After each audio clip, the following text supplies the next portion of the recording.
Hello दोस्तों, आज हम आपको संज्ञेय और असंज्ञेय अपराध के बारे में बताएंगे।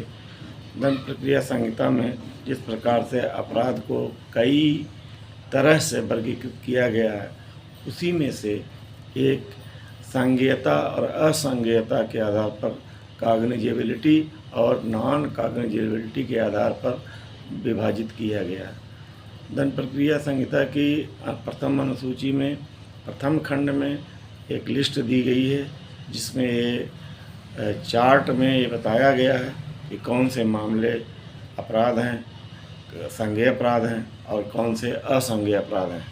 लेकिन प्रथम अनुसूची का प्रथम खंड भारतीय दंड संहिता के लिए ही उपयोगी है। द्वितीय खंड अन्य दांडिक विधियों के लिए उपयोगी है।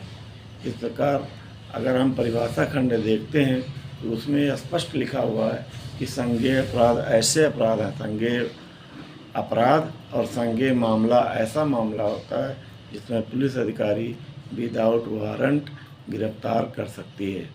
और असंज्ञेय अपराध और असंज्ञेय मामला धारा 2L में परिभाषित है, जिसमें कहा गया है कि इसमें बगैर पुलिस अधिकारी को वारंट मिले गिरफ्तारी का पावर नहीं है, अर्थात विदाउट वारंट वो गिरफ्तार नहीं कर सकती। अब इन दोनों तरह के अपराधों को कर्टेल करने के लिए दंड प्रक्रिया संहिता में कुछ प्रक्रियाएं दी हैं। उनके साथ अगर इनको पढ़ा जाए, उनको समझा जाए तो स्पष्ट हो जाएगा कि संज्ञेय अपराध क्या है और असंज्ञेय अपराध क्या है। एक तो प्रथम अनुसूची का प्रथम खंड देखने से संज्ञेय और असंज्ञेय अपराध वर्गीकृत और विभाजित किए जा सकते हैं। दूसरी ये है कि अगर कोई अपराध संज्ञेय प्रवृत्ति का है, संज्ञेय नेचर का है, तो उसके लिए दंड प्रक्रिया संहिता की धारा 154(1) के तहत FIR दर्ज होती है। और धारा 154(1) में उन अपराधों की FIR होती है जिनमें जो संज्ञेय अपराध होते हैं। और संज्ञेय अपराध कौन होते हैं, ये अनुसूची 1 में स्पष्ट है। इसी तरह से जो असंज्ञेय अपराध होते हैं उनके लिए धारा 155(1) में दिया गया है। 155(1) के तहत NCR नॉन कॉग्निजेबल रिपोर्ट दर्ज होती है और इसमें पुलिस को तफ्तीश की पावर नहीं होती, इन्वेस्टिगेशन की पावर नहीं होती, जब तक कि संबंधित मजिस्ट्रेट का यहाँ अर्थ ये है कि ऐसा मजिस्ट्रेट, ऐसा जुडिशियल मजिस्ट्रेट या न्यायालय जो उस अपराध को विचारण करने के लिए सक्षम है, कॉम्पिटेंट है। अगर उसका ऑर्डर है, अगर उसका आदेश है, तब ही पुलिस उसमें इन्वेस्टिगेशन कर सकती है। एक महत्वपूर्ण अंतर यह है कि संज्ञेय मामले में without order, without warrant police गिरफ्तार कर सकती है, तफ्तीश आरंभ कर सकती है। धारा 154 के अनुसार जैसे ही केस दर्ज होता है, FIR दर्ज होती है, पुलिस गतिमान हो जाती है, कानून गतिमान हो जाता है।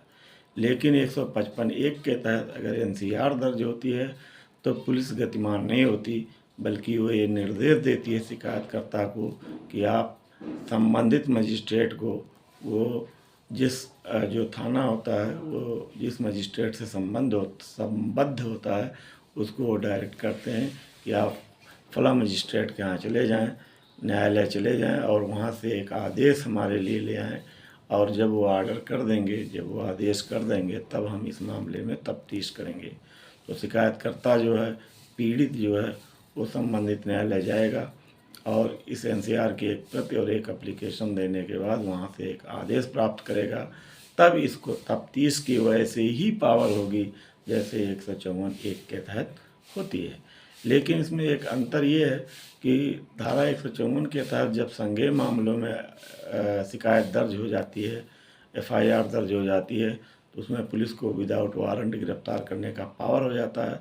और यहाँ 155(1) के तहत असंज्ञेय मामलों में जब रिपोर्ट दर्ज होती है तो संबंधित मजिस्ट्रेट के आदेश के बावजूद वो सब पावर होंगी, सब कुछ होगा वैसे ही जैसे 154 में होगा, तफ्तीश का पावर पुलिस को अधिकारी को, लेकिन एक पावर नहीं होगा।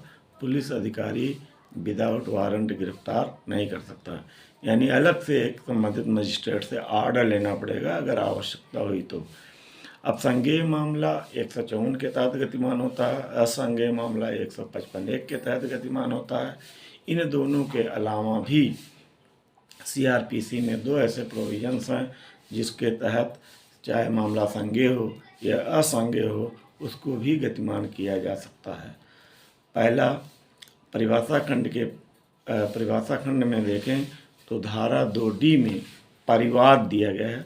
परिवाद जिसको कंप्लेंट कहते हैं या इस्तेगासा आमतौर पर मशहूर है, इस्तेगासा कहते हैं। एक आशय की शिकायत की कोई अपराध किया गया है, चाहे वो जानकारी में हो, ज्ञात हो या अज्ञात हो, उसकी शिकायत हम सीधे मजिस्ट्रेट से अगर करते हैं तो इसी प्रक्रिया को इस्तेगासा कहा जाता है। और वो चाहे संज्ञेय मामला हो या असंज्ञेय मामला हो, दोनों मामले की इस्तेगासा मजिस्ट्रेट से आप कर सकते हैं। इसी तरह से कॉग्निजेंस लेना, कोई अपराध तब गतिमान होता है, विचारित तब शुरू किया जाता है मुकदमा। कहा जाता है कि मुकदमा अब शुरू हुआ, तो जब कॉग्निजेंस ले लेता है, संज्ञान ले लेता है संबंधित मजिस्ट्रेट, तब शुरू होता है। तो मजिस्ट्रेट को संज्ञान लेने की पावर सुओ मोटो भी है, स्वयं से है। अगर उसकी जानकारी में किसी भी माध्यम से सूचना के तहत, वो अखबार भी हो सकता है, अगर उसको आता है कि इस तरह की घटना हुई है, अपराध हुआ है, तो वो जांच के आदेश पुलिस अधिकारी को दे सकता है।